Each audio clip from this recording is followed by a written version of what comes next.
Baiklah, di sini saya akan membacakan tentang orientasinya. Seorang siswa berkebutuhan khusus dengan hambatan intelektual ringan, tapi secara umum bisa mengikuti kegiatan pembelajaran motorik halus dan kasar dengan bantuan guru pendamping. Pada 2 minggu terakhir, guru memperhatikan perubahan pada koordinasi geraknya. Siswa sering terjatuh saat berjalan di lorong sekolah, dan saat diminta mewarnai, tangannya gemetar dan sulit mengarahkan pensil. Ia juga kesulitan menjaga postur tubuh saat duduk dan tampak kesulitan berbicara dengan lancar. Guru pendamping kemudian menyarankan orang tua siswa tersebut untuk membawa ke dokter saraf anak. Setelah pemeriksaan neurologis, dokter menyatakan bahwa terdapat gangguan pada bagian diri siswa tersebut. Ada gejala ataksia, hipotonus otot, dysarthria, nystagmus, penurunan kemampuan propriosepsi, dan neuroplastisitas. Dokter merekomendasikan siswa tersebut untuk perlu menjalani rehabilitasi neuropsikomotorik. Sekian yang Saya membacakan bagian identifikasi. Yang pertama, intelektual ringan, ataksia, hipotonus otot, dysarthria, nystagmus, neurologis, neuroplastisisitas, neuropsikomotor. Baik, di sini saya akan membacakan klarifikasi. Klarifikasi pertama, intelektual ringan. Intelektual ringan menurut Alivia yaitu keterampilan berpikir dan berpengetahuan. Menurut Mona yaitu keterbatasan kemampuan seperti kesulitan belajar. Yang kedua ada ataksia. Menurut Shiva yaitu kesulitan dalam melakukan gerakan terkoordinasi. Menurut Fadia yaitu kondisi yang disebabkan oleh keracunan pada sistem saraf. Yang ketiga ada hipotonus otot. Menurut Virgia yaitu kelemahan otot. Menurut Sarah yaitu penurunan kemampuan otot. Yang keempat ada dysarthria. Menurut Rajesh yaitu gangguan bicara, kesulitan dalam menyampaikan atau mengucapkan kata dengan jelas. Menurut Virgia yaitu kerusakan pada sistem saraf. Nystagmus menurut Sarah yaitu gerakan mata yang tidak terkendali. Menurut Shiva yaitu gangguan pada sistem penglihatan. Yang keenam ada neurologis. Menurut Alivia yaitu gangguan pada sistem saraf. Menurut Mona yaitu ilmu yang mempelajari tentang sistem saraf. Yang ketujuh ada neuroplastisitas. Menurut Fadia yaitu kemampuan otak untuk beradaptasi dengan lingkungan. Menurut Rajesh yaitu proses otak yang memungkinkan perubahan dalam menanggapi perubahan internal atau eksternal. Dan yang kedelapan terakhir yaitu ada neuropsikomotorik. Menurut Shiva yaitu mempelajari bagaimana otak mengontrol gerakan tubuh. Dan menurut Sarah yaitu pendekatan yang bertujuan untuk mengembangkan kemampuan motorik dan sensorik. Brainstorming yang pertama itu ada bagaimana proses rehabilitas neuropsikomotorik. Jawabannya prosesnya melalui latihan fisik. Yang kedua, bagaimana ciri-ciri seseorang yang terkena gejala hipotonus otot. Jawabannya ciri-cirinya seperti otot terasa lemas, sulit menjaga keseimbangan.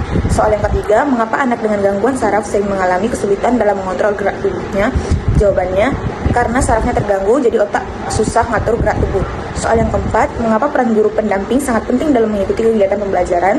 Jawabannya, karena guru pendamping biar bisa paham dan ikut kegiatan belajar sesuai kemampuannya. Soal yang kelima, strategi apa yang dapat dilakukan guru untuk membantu meningkatkan kemampuan motoriknya di kelas? Jawabannya, guru bisa kasih latihan gerak sederhana, permainan motorik halus dan kasar. Sekian, terima kasih. Lanjutkan brainstorming untuk nomor 6. Apa penyebab anak mengalami gejala nystagmus? Jawabannya, bisa terjadi karena gangguan pada otak atau saraf mata. Nomor 7. Bagaimana mengembangkan motorik kasar dan motorik halus pada anak tunadaksa? Jawabannya, motorik kasar dikembangkan lewat latihan fisik ringan seperti berjalan, bermain bola.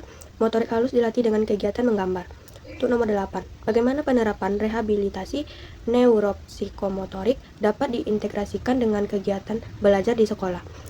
Jawabannya bisa diterapkan lewat aktivitas belajar yang melibatkan gerak seperti menulis.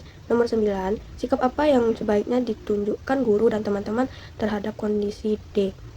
Jawabannya sebaiknya bersikap sabar, suportif, ramah, dan tidak membeda-bedakan.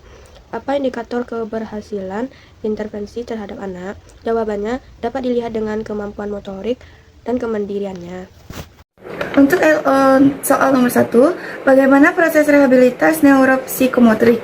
Jawabnya, yang pertama ada asesmen awal neurologis dan psikomotorik. Yang kedua, latihan motorik kasar. Yang ketiga, latihan motorik halus. Yang keempat, fisioterapi. Yang kelima, terapi okupasi. Yang keenam, terapi wicara. Yang ketujuh, stimulasi neuropsikologis dan kognitif. Yang kedelapan, kolaborasi lintas profesi. Yang kesembilan, evaluasi dan pemantauan berkala. Yang kedua, ada bagaimana ciri-ciri seseorang yang terkena gejala hipotonus otot. Yaitu yang pertama, ciri fisik dan motorik, otot terasa lembek, postur tubuh melemah, gerakan lambat, sendi terlalu lentur, terlambat berkembang motorik, dan mudah lelah. Yang kedua ada koordinasi dan keseimbangan, yaitu sulit menjaga keseimbangan, koordinasi tangan mata lemah, serta refleks postural lambat. Yang ketiga, bicara dan wajah, yaitu otot wajah lemah, bicara tidak jelas, dan kesulitan mengunyah atau menelan. Yang keempat, kognitif dan aktivitas harian, yaitu anak cepat lelah, kurang fokus, dan memerlukan bantuan dalam aktivitas sehari-hari. Yang ketiga, mengapa anak dengan gangguan saraf sering mengalami kesulitan dalam mengontrol gerak tubuhnya, yaitu yang pertama, otaknya terganggu, yang kedua, sinyal dari otak ke otak tidak berjalan lancar, yang ketiga, tonus otak tidak normal, yang keempat, indera perasa tubuh atau propriosepsi terganggu, yang kelima, perencanaan gerak terganggu. Yang keempat, ada penyebab anak mengalami gejala nistagmus. Jawabnya yang pertama, ada gangguan pada otak kecil atau batang otak yang mengatur keseimbangan dan gerak mata. Yang kedua, kelainan saraf mata yang menghubungkan mata dengan otot. Yang ketiga, masalah pada telinga bagian dalam. Yang keempat, kelainan bawaan seperti nistagmus kongenital. Yang kelima, gangguan penglihatan berat sejak dini. Yang keenam, efek gangguan neurologis seperti ataksia, hipotonus, atau penyakit metabolik. Baiklah, saya akan membacakan learning objektif nomor 5 sampai nomor 8. Yang nomor 5 itu bagaimana mengembangkan motorik kasar dan motorik halus pada anak tunadaksa. Ya, cara mengembangkan motorik kasar pada anak tunadaksa, yang pertama, latihan berjalan, duduk, berlari, dan menjaga keseimbangan.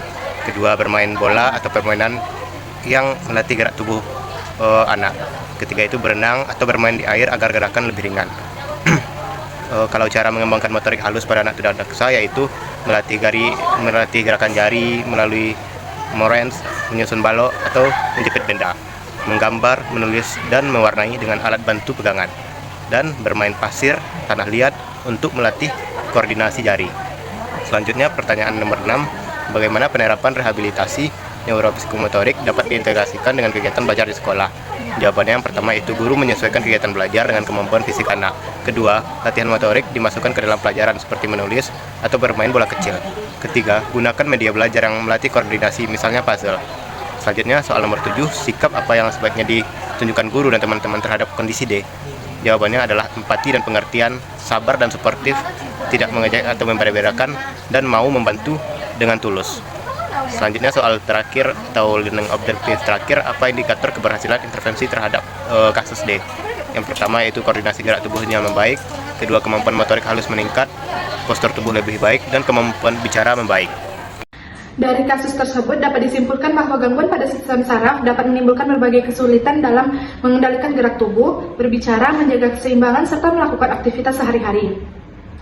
Kondisi ini juga dapat berpengaruh terhadap kemampuan belajar dan konsentrasi seseorang di lingkungan sekolahnya.